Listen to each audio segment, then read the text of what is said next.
Hello and welcome back to Dry Conversations. I'm your host, Whitney Cowell. Joining me today is Shawn B. Hey, Shawn. Hey, how are you? I'm great. I'm glad to have you here because this is a new to me story. I love it. Well, thanks for having me and congrats on all your success. 7 years of sobriety is no small feat. So I think it's absolutely amazing. I looked at your page and I think this is episode number 33. So hats off to you. I think it's fantastic for you doing this. And so thanks again for the Yeah, invite. I appreciate that.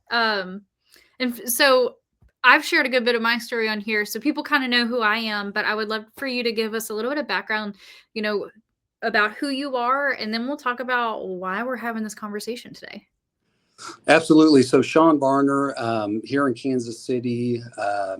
I'm somewhat prevalent, I guess, on LinkedIn. Married, three girls, 13, 10, and 8. Please pray for me. Everyone says, my wife and I would tell everybody, well, we have three daughters, and they instantly are like, we'll pray for you. And we didn't really know what that meant until my oldest turned 13 in September. So we're kind of getting a better idea why they were praying.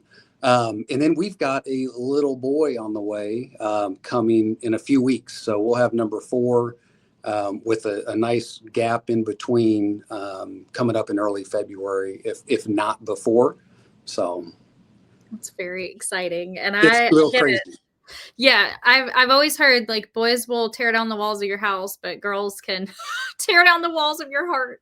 Yes. I don't know for sure with the boy yet, but definitely feel that with the girls. Yep. Well, it's very exciting. And I think that adds, more color to, why we're here talking about sobriety. So I would like to start from the beginning and tell everybody, what happened, because you and I have not connected really before. So I don't know any background about your story. So let's just start from the beginning with it. Yeah, absolutely. So it was, I don't know, I guess as you get a little older and wiser, you start reflecting on the way you're living your life. And I would say that's kind of what happened with me. So I grew up in a household where my mom would drink. She'd consistently have a Miller Lite in her hand. Of course, I didn't know any different, and if that was good or bad. And so I grew up thinking that it was just like what you do. You drink. Your parents drink, then you drink, and it's all good. And Yeah. that kind of progressed into somewhat of a party animal, I guess I would say, in high school. And you hang out with people that you have, some commonalities with. So my whole crew we were partiers, like it was like, where are we partying tonight? And then it just snowballed and snowballed. Right. So it was, I would say, as I got married and you get settled down and you start thinking about, hey, is this serving me well? Like, is this like productive? Does this make me feel better? And is it good for my marriage? Is it good as a father? Is it good to be like maximize Shawn Varner, I guess? So it took a long time. I mean, it's been, I think as of today, it's 3 years, a little over 3 years, 3 years, 9 months, 23 days. I'm not counting though, right? And anybody like that knew me in my teens and 20s would be like, in 30s, would be like, what? No, Shawn Varner's not drinking. So I think it's a cumulative effect of, I finally kind of said, hey, I don't know, average life expectancy is 79 years old, and I'm mid 40s. Like, do I want to do this forever? Is it, so I guess I was close. I was around 40 when I said, no, thank you. And by far one of the best decisions of my life. So when did that behavior start for you? Oh, gosh. I mean, as far as just the party animal. Yeah. 14, 15. Early. Wow. Early. Yeah. So like I feel like the group of friends you're around, like I had some bad, like looking back, right? We were good friends and everything, but I hung around some kids that kind of accelerated all that, and they introduced me to all the things, and so yeah, it was it's a long road. Yeah.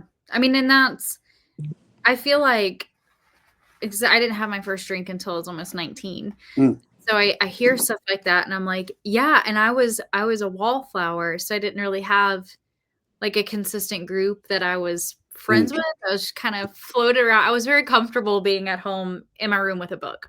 yeah.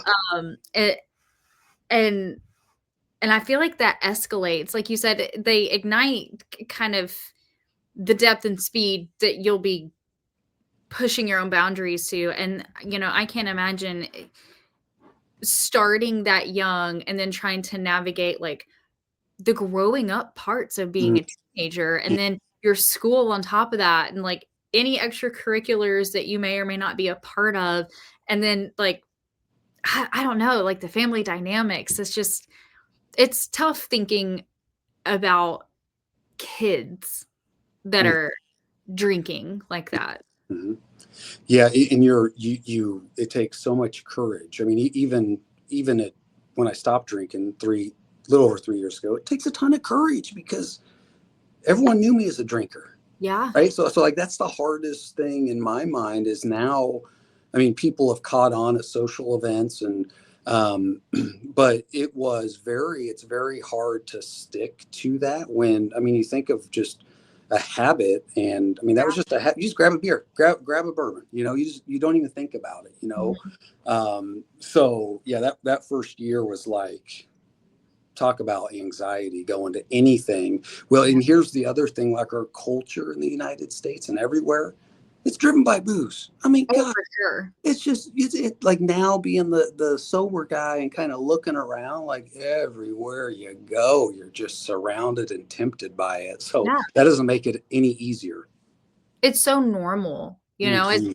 I think of it a lot like how smoking was, Yes. decades ago, where it's like, yeah, there's ashtrays in cars and on planes. Yes.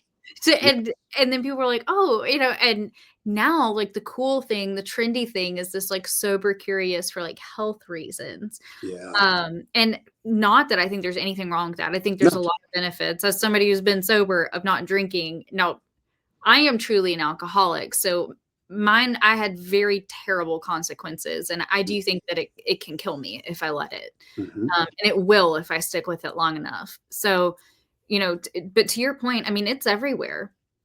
It's so accessible, and that's the part where it's like, yeah, I think I was maybe 3 months sober, and I was in sales at the time, and I had hit my quota, and so I got to go to President's Club, which was incredibly fun. It's like this all-inclusive, paid-for trip, and, because it was all-inclusive, they're, like, walking around with these trays that have these pretty drinks on them, and if they walked by and I picked one up and I was like, "No, no, no, no, no," and had to put it back down. I didn't even think twice about it. Hmm. Just grab it and just continue on with my business.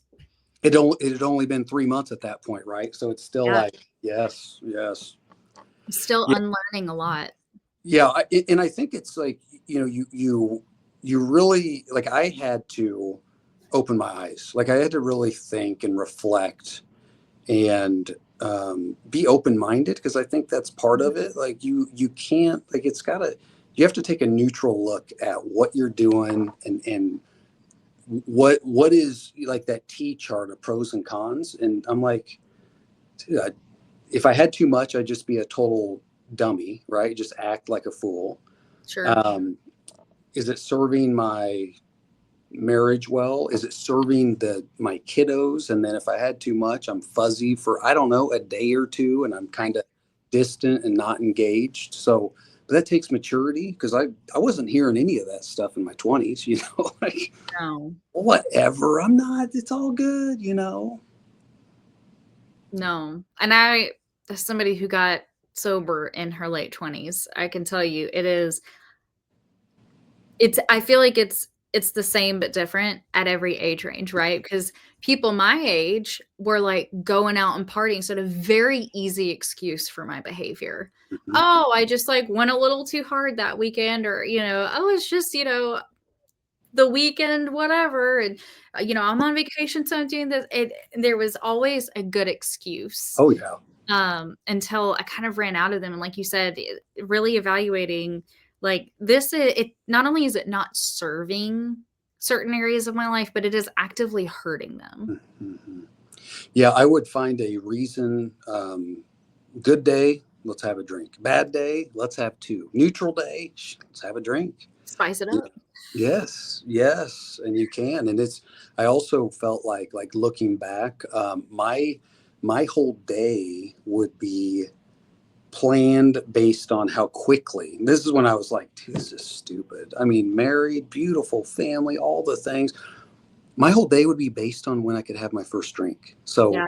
if we had a DIY project, right? Like I'm like, babe, we're going to the hardware store at 6 a.m. We're getting the things. I'm working straight through until 2 o'clock and then grab a beer. You Yeah. know, now I don't worry about time. I mean, it's the most amazing thing ever. I'm Yeah. never watching the clock. I'm never worried about anything like that. So, Yeah. And it's wild. Like, when I think it's one of those unexpected things they don't talk about a whole lot when people get sober is the time. mhm, And really, there's a sadness and like, what have I been doing with all of my time? mhm, But then there was this, I don't know what to do with myself myself. And then for me, the advice I was given is to get curious. And so I tried all these new hobbies because all mhm. of a sudden I wasn't planning my next drink and making sure that like I had a game plan and a contingency plan for every standing plan in my life. It was crazy. It's you kind of look back and you're like, man, that alcohol, I mean, that liquid literally had a lot of control. It ruled me. It ruled. It does, and it's like crazy. It's crazy they can have that much power, and there's really no. I mean, I don't know if you'd agree with this, but you're generally just trying to maybe hide some of the issues, whatever they may be, right? Like it's a temporary band-aid and it's temporary relief from whatever you have. And Yeah. we all have things going on, right? We all do.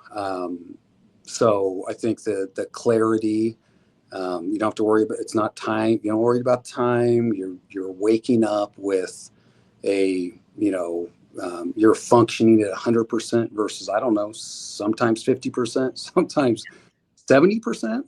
Mhm. No, I totally like, yes, that is very true for me of trying to, you know, wash away some feelings with Mhm. the bottle. And the worst part is that those things are still there when you sober up or the next day, even if it's not getting like completely drunk. It may It be amplified. Yes, I definitely have heightened more situations than I care to revisit, than we have time for in this episode, of acting like that. And, I didn't realize there was a part of me that had this inability to process certain emotions, to cope with certain things in an adult way. Like, that part of my adult brain never formed until I got sober and had tools and resources. And it's kind of like the kid that, has his homework to do and will make every excuse in the book, oh, I gotta have a snack, oh, I gotta go to the bathroom, oh, I gotta, yeah. And they sit down and they do the work, and it's like, oh, okay, I gotta sit down and do some things to come out on the other side. And then all of a sudden, like, I get to, my freedom is open. It's like, you could pull this along for an hour, or you could just sit down and do your homework and be done with it. And for me, I would do everything I could to not face my emotions. And as an adult, now I can sit down, I can look at a situation, I can look at my part in it, I can make like clear, honest evaluations about things. I can do what needs to be done to remedy or rectify that, and then I can just move on with my life. And I did not know how to do that. Yeah, and I would agree with you. Like growing up in the home I did, there was a lot of that. Just shove everything under the rug, and then stuff would just boil and boil and boil, and then there would just be a massive like explosion. Because I don't think communication is best, right? I don't think open mindedness is the best when there's alcohol involved. So that's a huge advantage. Clarity and defensiveness. I mean, you're not as defensive. Um, so great point. Yeah. And I'm wondering if any of that, stop me if I'm prying too deep, if any of that maybe played itself out like in your marriage or with your kids, where there's this like stopping point of like, I'm kind of hitting my peak of what I can communicate and how I can handle this situation Oh, big. without feeling like I need to go grab a drink to calm down. Well, in patience level, right? I don't think alcohol helps your patience level. No. Anger management, I don't think alcohol helps that. Listening skills, especially for a man, like having the, I mean, it affects, in my opinion, so many parts of every relationship, but especially a marriage. I just want to go out with the boys and have a drink or two, and then it's a drink or 10 or a drink or 5 or whatever it is. So absolutely, I think it all plays a part in that. It is literally a point. I mean, I don't want to preach, and there are no judgments. I mean, my wife will have a drink once in a while, but like it's literally a poison that we're consuming with Yeah. with alcohol. And I don't. And there's the people who drink that are like they get happy. Well, I wasn't that happy. I mean, I was happy up to a certain extent, but after like this, point, I was no longer happy, Shawn, and it Yep. was not pretty at all. Yeah. And so I guess it's fair to say that there were some consequences Big time. to your drinking. Yes. Yeah. Yeah. Not only relationship wise, I mean, just the functionality. I think they say you spend like 95% of the overall time you'll ever spend with your kids happen between when they're born until age 18. And so you read some of those and I'm like, man, I want to be present for these little beautiful girls, and soon to be boy. Like I want to be there. I want to be there for my wife. And like you start thinking about that, the big picture stuff. And not to mention, I recently realized this, but if there's no guarantee, but if the kiddos don't see mom and dad drinking, and if we don't normalize it, right? Like I grew up seeing mom Miller Lite, whatever. Are they more or less likely to drink as they get older? So that's another advantage I think that I never really thought about until probably the last year, and it's like that's pretty sweet. Like they're going to be like, no, like my parents didn't drink, so I'm not going to drink, and we're Yeah. all for that, right? They can make their own choices, but um, Yeah, I mean, because kids are little sponges, there. and that, I think some of that comes into, like my issue with like communication and the ability to manage some of my emotions, or things that I learned. Um, I will say, for me, as far as being like a raging alcoholic, that is not something that I grew up with, but it was in a lot of my family in different ways. And so, I do think that there is like this genetic component for addiction, and I think we all have the ability to have like addictive personalities. I think social media has taught us that. But, that was something that I was told these rules, and I will never forget this. My mom told me at one point, like, you should never have more than 2 drinks. And I was like, okay. But I could hold down a lot more than that. And I always wondered why. And as somebody who's sober now, it's like, if you're in a social setting, I'm thinking like I was in sales, like these little happy hours that we would have as a team. It's like, if you're going over that, then like that's no longer just having a social drink. And I didn't like that didn't click with me until later on. But, I never saw my parents have more than that little amount. It'd be like, oh, out on the boat, they've packed what they called the boat drink, and it was like a pitcher, but they would split it with like 3 other families. Like I never witnessed that, and I still turned out like a certain way. But I'm looking back and I'm like, they did try to prepare me. And as somebody Mhm, who's sober now, I appreciate that they tried to prepare me. mhm, mhm. Yeah, the normalization of it it's hard, right? And the peer pressure. I mean, that's where I would struggle. Like, hey, dude, have another beer, have another beer. And when you're in that setting, it's really hard. It's really Yeah, hard. And you were young. subconsciously, you don't know. Like, you don't You know. were young. I don't. I thought about my childhood, and it's like, no, mom always had a Miller Lite, and we'd have family get-togethers, and everyone's drinking, and so you growing up seeing that year over year over year, of course I'm gonna. I mean, that's isn't that what you do? Like, what do you mean? Yes, that's what you do. Yeah, and I think that's why I didn't drink at an early age, to be honest with you.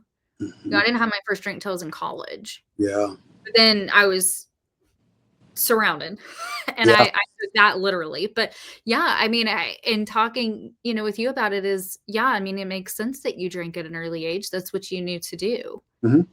That's wild, and thank goodness that your kids have this example of, you know, even if the older ones know and remember when you were drinking to excess, is like, I can change my behavior at any time. And I Hmm. think that's a really empowering lesson to teach kids. Yeah, and they all know. They're like, Dad doesn't drink. Dad doesn't drink. Dad doesn't drink. And I'm like, oh, praise Jesus! It's amazing. It's amazing. Wonderful. It is. It That, is. and to be honest with you, I think that that's a miracle because that it doesn't always end that way. Yeah.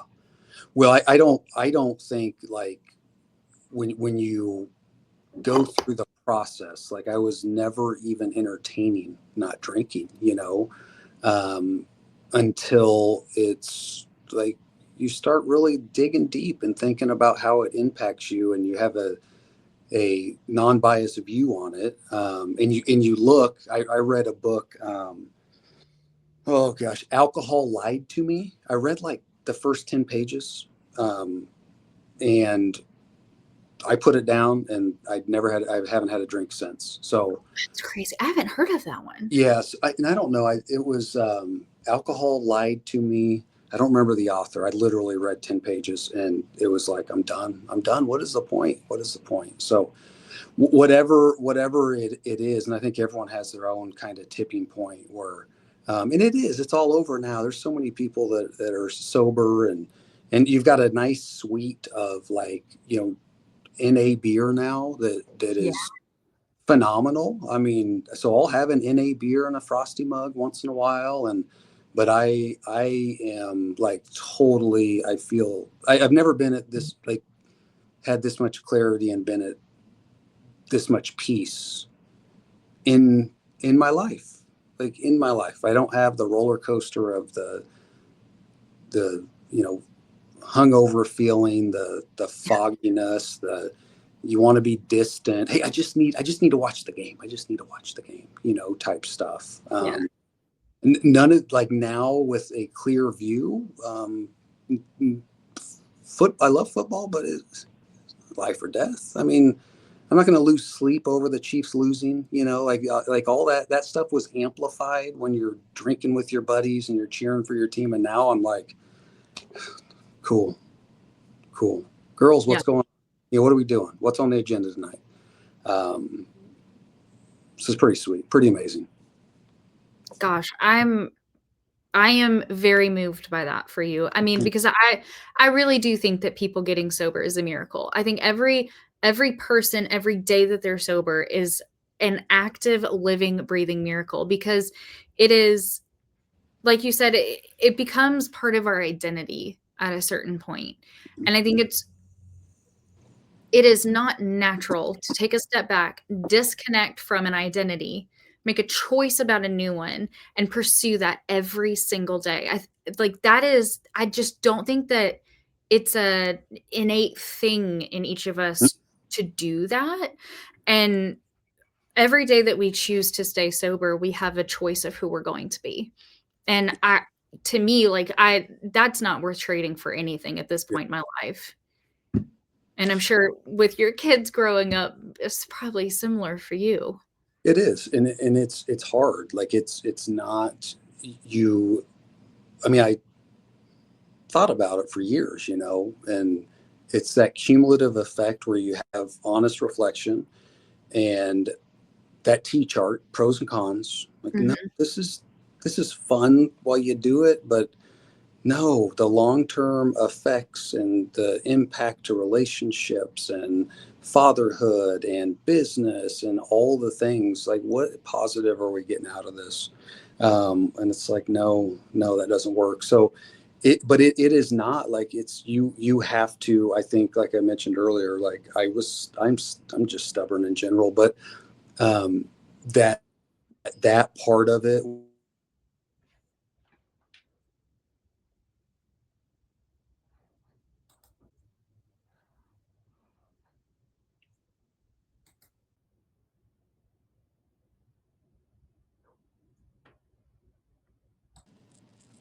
Okay, we're running again. We had some technical difficulties, but we're here. Sorry about that. That's my No, fault. you're totally fine. It's technology, and I'm not a video editor, so everybody's gonna see this, and that's Yeah. great. Um, I do have a question for you, Yes, ma'am. though, is as as we're talking about, like, the benefits of sobriety and, what it's been like so far, I'm wondering if there was something in particular that made you, like, finally make the decision? If there was, like, a singular event or, like, something happened where you said, "I I think this is it for me. I think I'm ready to stop drinking." Okay, so I think it was cumulative over the years, right? And then just gentle nudges from a variety of events and people. Mhm. Um, but I would say, like, my dad passed in 19 and way earlier than he should have. Oh, Um, and I think that rolled into COVID, which, you could just roll up to a liquor store and they load your trunk with booze, yeah. right? You do, but we never had that access before, so I could create an order through the website, pull up, they load you up, and not to mention the stress and the unknown of COVID and all that, stuff going on, and I'm screaming. My mom just, lost her husband of 40 years, but I'm screaming at her, don't you leave the house, Mom. It's dangerous. If you need anything, we'll be there. We'll bring you groceries and all that stuff. So, like, I think my consumption ramped up during that time, losing dad, COVID, Sure. changed careers as well. So, and then eventually it's like it got to a point where it's really affecting me and it's affecting the family. And it's like, you know, do you, Yeah. alcohol lied to me the first 10 pages, and how it's just so normalized, but it doesn't mean it serves you well, right? It doesn't mean it's good for you if it's normalized. And so all of that kind of led up to that decision of, hey, like in my opinion, I'm in peak of life right now, raising children. Um, it life's great. There'll be great points after that, but from all the folks I know that have, older kids now, it's like, man, I know it's crazy busy right now, but enjoy it. It is so much fun, and you're gonna miss these days where there's no vacuum lines. Uh, Yeah. you're gonna miss these days where there's 7 million messes around the house, and the car's always a mess and all that stuff. So I love that. When the good of life starts outweighing the bad, you mm, know, the behavior. I think it's different for everyone how that mm. happens, you know? So to wrap, because I know we're coming up on time, I would love to know your advice or your thoughts for anybody that maybe is starting to reach that point. So I don't like you said, I think it's different for everybody, right? Everyone has their own story, they have their own journey with this stuff. I would just say explore. Just ping different sources, talk to folks. You're more than welcome to message me on LinkedIn. I'm happy to have a conversation. Um, but like for me, it was the book, like having a third party, resource that Mhm. um, and I didn't need a lot of that book. I mean, I personally, and that was part of where I was in that journey too. Yeah. Some people might need the whole book. That's whatever. Um, but that was like, oh my gosh, I haven't even realized this over the couple decades that I've been consuming alcohol. So it takes a lot. I mean, it's a lot of courage, right? Because you're probably going to have to break free from your current circle, because we surround ourselves with people that have the same, common um, likes essentially. So it's not easy no matter how you do it. But I would look at outside sources. For me, when I reflected on my kind of my family, my parents, their grandparents, they were drinkers too. Like it started clicking with me where I'm like, oh my gosh. So like this is like deep down in my Yeah. too, as well. So kind of look at the track record of that, and just really keep an open mind. And it's kind of crazy what's out there regarding it. And like you said, it's kind of a trend now for a variety of reasons. So I don't think it's as for me. It doesn't feel as awkward today as it did 3 years, 9 months, and 23 days, right? Where a lot of people aren't. They're, give me a Sprite or water or whatever it may be. So Yeah. And I love the like keeping an open mind and the evaluation as advice, because there I think there are signs, not necessarily from us, that it could be a problem, and I think it's probably a place that I know that I'm in this place, and I know a lot of other people are too, is like it is really wonderful to feel like I'm breaking a cycle. mhm. Um, and it's not to cause shame or to upset anybody that maybe is suffering that's like in my family, but to be able to say, you know, I do think that there's another way, and it's also never too late for you No, either. And it's caused some really wonderful ripple effects in my family, and I know it has in other families as well. Um, and for me, there have been a couple of books that have changed mine too. I couldn't read just a little bit of something and it changed my life. Like it had to get like scary dangerous for me, and a trusted person calling me an alcoholic. And I was mm, like, oh my gosh. And that was the last night that I had a drink. Is my bottle up there? It was my last bottle wow, of wine, and I kept it. And I love that. it's just a reminder.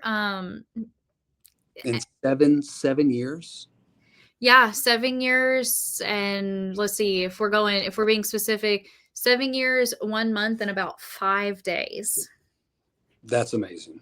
Congratulations. I Thank mean, you. I think yours is amazing. thank you. That's We do amazing. what we can, Yeah, and we do what we can to put our hands out to others. So I appreciate you being willing to speak to other people as well about it. I'm happy to. It's a big Well, deal. yeah, it is. It's a huge deal. And I love that we get to sit here and celebrate, Yeah, um, your upcoming anniversary, your upcoming birthday with it. You're yeah. close to it, which is Sure. amazing. Um, Well, and the other thing I would say is that nobody, like, we can't, in my opinion, properly articulate all the goodness no. from it, right? Like you just, I can, we can talk about all day and this is what happens, but like until you do it, like Mhm. it takes a while, right? It takes, for me, it took a while. I'd say probably 12 months where, and I'm still not totally comfortable in a social event, but, and that's a day, one day at a time, but you like the benefits are endless and we're not even articulating all of them. And we don't even really know all of them at this point, seven No, years, 3 years and 9 months. So that, I mean, that's the other part. I feel like it just gets better and better, at it least does. on my It journey. does. Like, catch me again at 17 years, and I bet I'll have Yeah, a totally different list of things of why my that's right. sobriety is amazing, and you would too. And I love that, and to your point about like it taking time, I think there was this pink cloud early on where it's like, I'm gonna be better and I'm gonna do all these things, I'm gonna change my life. And I was like really on fire. And then real life things started happening. And Mhm. I was like, I need to stay sober through all of this. And it was just getting my bearings and like learning to exist sober in a world that like didn't change just because I did. And I Yeah. think that was the part that was really hard for me. And even now, like I face situations that are still like new to me in recovery, but I have all these tools and resources and community to lean back on. And I have yet to meet somebody that's like, I don't know, you're the first person in the history of sobriety to ever experience that. It's amazing. It is amazing. Congrats again, Whitney. Yeah. Thank you, Shawn, for coming on this. And I usually like to end with, if anybody does want to reach out to you, you said LinkedIn is the best way to do that. Absolutely. Send me a message. Happy to help. That sounds great. Well, thank you again for sharing your perspective on sobriety. Congratulations. I am going to be looking for that 4-year announcement in Yes, the next couple you'll of see it. months. You will see it. And to everybody else that's been tuning in, thank you for keeping this journey going. This is officially the first video of 2026, year 2. So we'll catch you next time.